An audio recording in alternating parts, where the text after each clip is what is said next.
Hey there, everybody. It's Tuesday, it's 3 o'clock. Welcome to Tech Tuesday, the first Tech Tuesday of 2021. I'll be right back.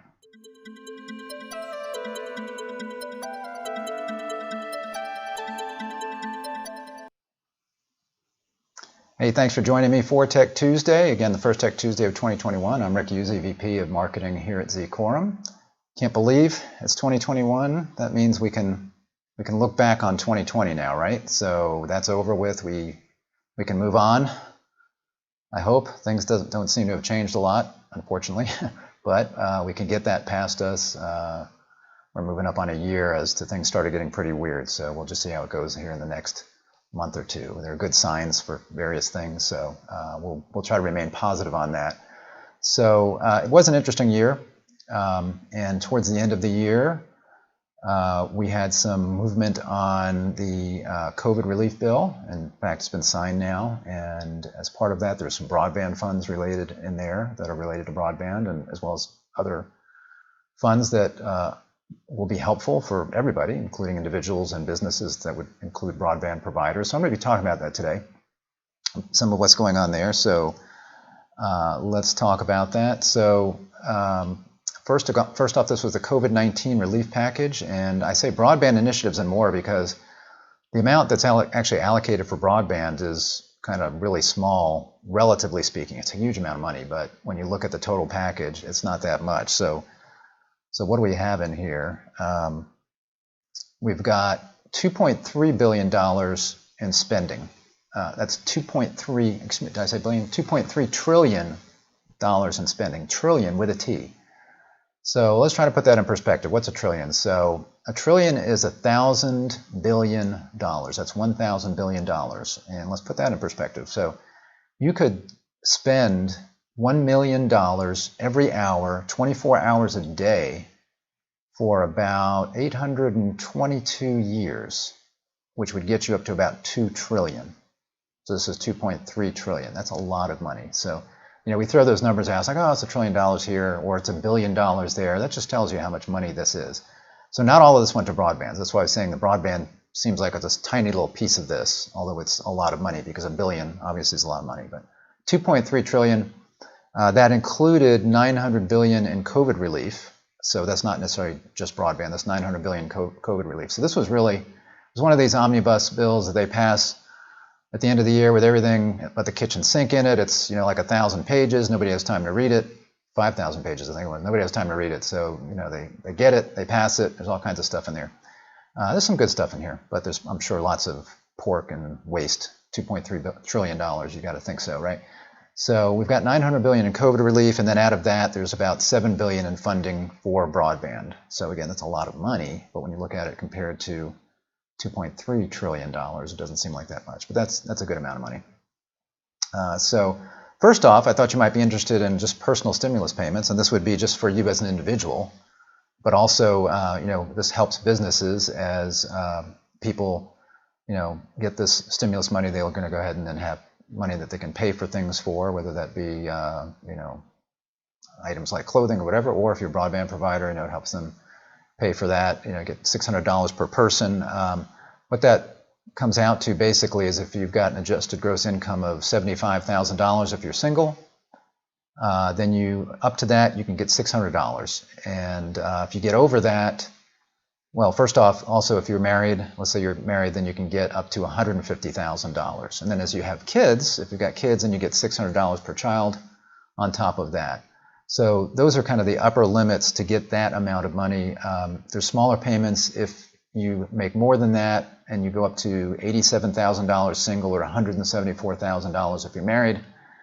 And then the payments, you don't get anything after that unless you have kids. So if you have kids, you could still be single, let's say, and making $100,000, and you can still get some money if you have dependents that are under 17 years of age. So your kids need to be under 17, and this would be in the 2019 tax year. So that's nice. Everybody gets a stimulus check. So a family of 4 with 2 kids under 17 making $150,000 or less, they would get $2,400. So that would be a nice benefit for folks. There's also jobless benefits that have been extended through March. That's nice for those people that have been out of work, that'll be extended, and they get $300 per week.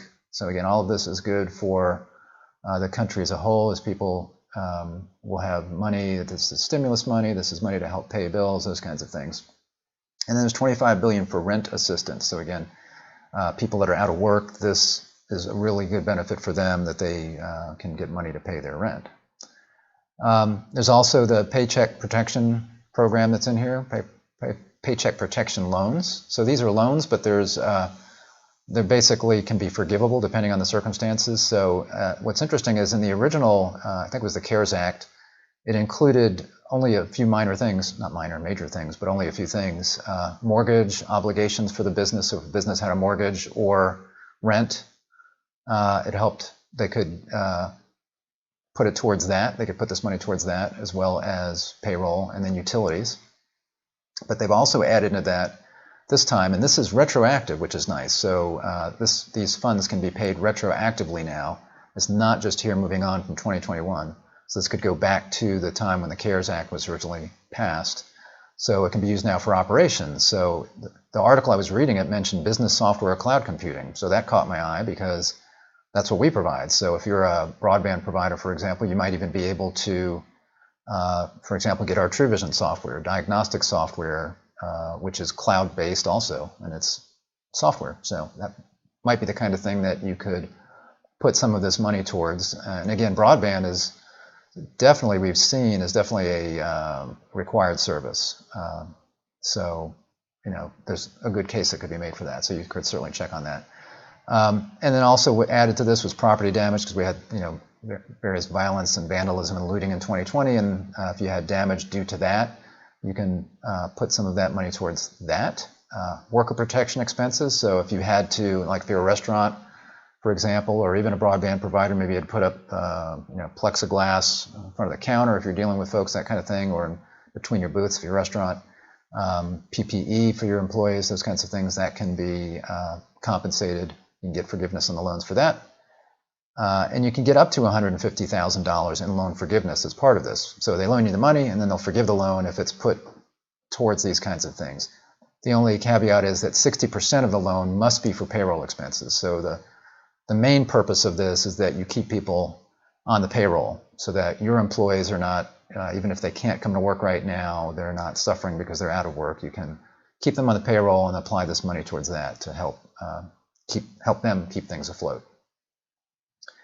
As far as broadband, there's $300 million for rural broadband, and this would be partnerships between state and local governments and fixed broadband providers. So this is good kind of public-private partnership money that can go, if there's a municipality or something like that that wants to provide better broadband in the area. Maybe it could be an EMC.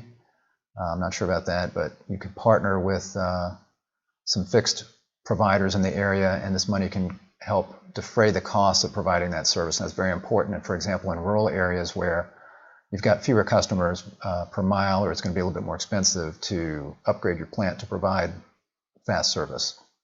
And they're prioritizing projects that are 100 megabits by 20 megabits per second down. And then there's also $1 billion for tribal broadband. So there's a lot of emphasis for tribal broadband, as there a lot of times there is in some of these broadband initiatives from the federal government. And they're the minimum 25 by 3 service level is what they're looking at. There's also a lot of money in here for connecting minority communities, which is needed. So, for example, there's $285 million in broadband project grants, and that would be, for example, for historically black college or university areas and tribal college or university areas, again, the tribal areas. And this could go for purchase of broadband internet access service for, to help subscribers, eligible equipment, and to hire and train IT staff, and then to promote that, basically to promote the broadband access, adoption, training, professional development, to try to, help in these areas where a lot of times, there's just not as much opportunity. This is, again, money that's being allocated for that. There's also the Emergency Broadband Benefit Program, which is really needed, and this is $3.2 billion to fund discounted broadband services and devices. So this is really being kind of applied to low-income income families, and they can receive up to $50 per month. So if you're providing the service, they can get up to $50 per month toward internet access, and they're trying to make sure that's vital to classwork and remote capable jobs. You know, we've seen a lot of that where kids are having to do school remotely, people having to work remotely. So this can really help in situations where maybe they didn't have a broadband account at home, and then suddenly they find themselves at home having to do work or school, and this will really help. And again, for the tribal lands, it's more, it's $75 there. If you are a broadband provider, you don't need to be a ETC or an electronic telecommunications carrier, I believe it is, which normally you would have to be, let's say if you're providing phone service, so you probably already are if you're providing, let's say, VoIP service or phone service, but you don't have to be. And the FCC will expedite, if you're not and you want to get in this program, the FCC is supposed to expedite the applications to be able to get those funds if you're a non-ETC. You just have to be able to certify that these eligible households will not be required to pay an early termination fee if they cancel a service. So let's say somebody gets back on their feet, you're not going to do any kind of early termination fee or if they quit your service, and they won't be subject to a mandatory waiting period. So which of your subscribers could qualify for this? If they're already qualified to participate in a Lifeline program, a federal Lifeline program, then they would qualify for this. If they qualify to participate in free and reduced lunch programs for the kids at school, they would qualify for this. This has impacted a lot of people if they've experienced a substantial loss of income since February 29th, 2020, which is kind of like when all this hit the fan. So that would have to be documented by a layoff or a furlough notice, something like that, application for unemployment insurance benefits, some kind of document like that will document the fact that they've lost their job during that period of time. If they've received a federal Pell Grant in the current award year, or if they meet the eligibility criteria for a participating provider's existing low-income or COVID-19 program. So you may already have a program like that. And if they meet those requirements, then you can provide that. So this is important also. So there's funds for rip and replace. So back in March of 2019, they passed this bill that was the Secure and Trusted Communications Network Act of 2019. And this was because of providers like Huawei that were deemed a security risk. For example, Huawei being a Chinese company. And when you're a Chinese company, basically everything you do, and it can, the Chinese Communist Party can request that information, so that's deemed as a security risk. It's not like here in the United States, for example, where the government can't come and just ask for everything and anything without, legislation. So this was deemed, Huawei and others were deemed as a security risk, and this bill was passed, and it said that, hey, if you've got this equipment in your network, you got to take it out. But it was an unfunded mandate. So obviously that was difficult for providers. I don't know where it stands as far as what people were doing there, but in this bill, they did pass $1.9 billion in rip and replace funding for carriers, and that's for carriers with up to 10 million subscribers. That's a good-sized carrier there. And they prioritizes some smaller carriers first. Smaller, that still seems pretty big to me. So if you've got 2 million or less subscribers, then you're prioritized first as far as getting these funds. And then next in priority would be public or private educational institutions, non-commercial, that are providing facilities-based educational broadband services. So I'm assuming that would be, colleges and universities that are providing broadband service to their students, that kind of thing, that they then also can be reimbursed for this rip and replace kind of cost. And then everybody after that, anybody then up to 10 million subscribers can go after that.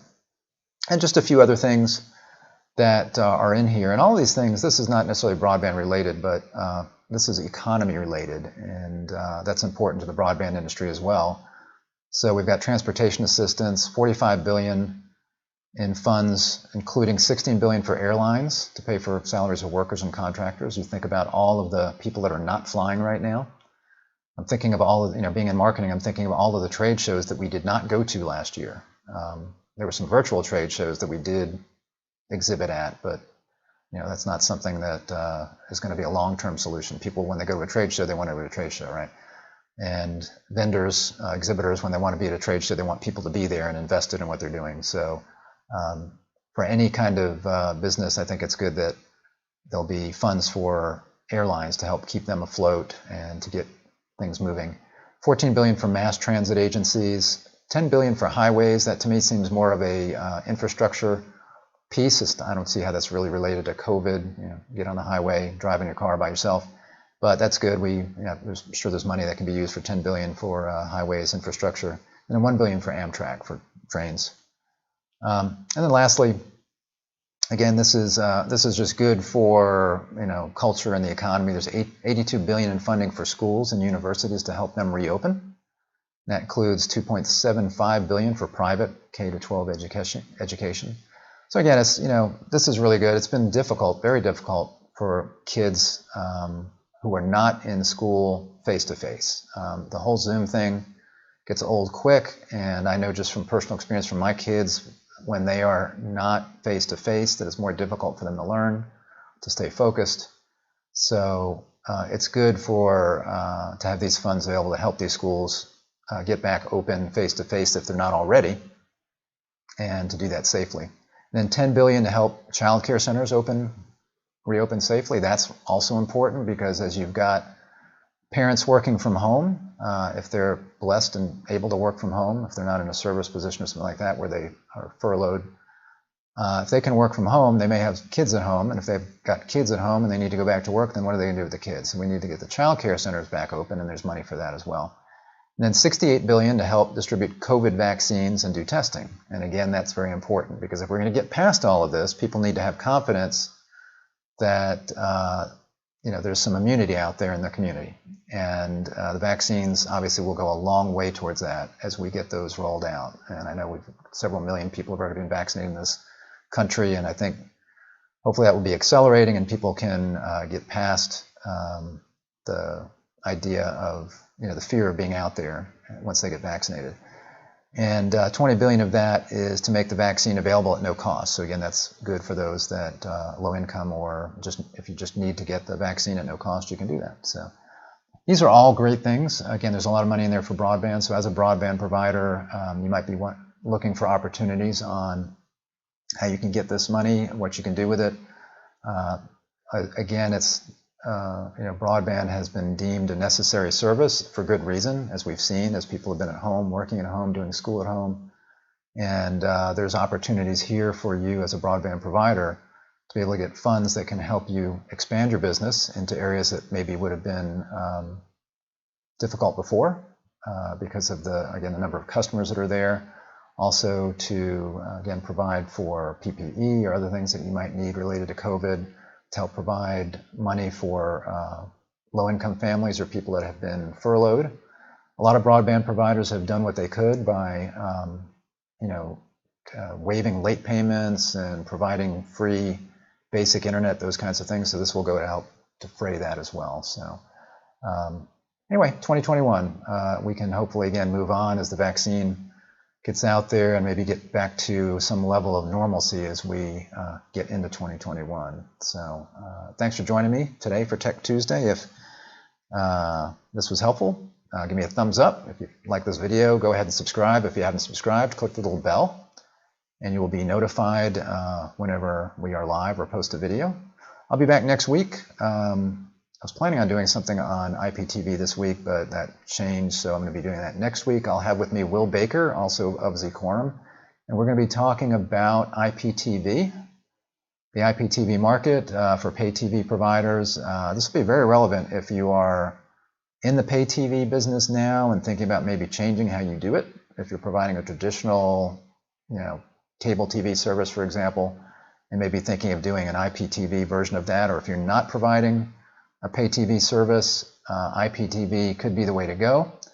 And we'll be talking about the different ways that people today are consuming online video, and some options for providing a reasonably priced IPTV service that has a fairly low cost of entry relative to building your own headend and that kind of thing. So that'll be next week, Tech Tuesday at 3 o'clock. I hope to see you then.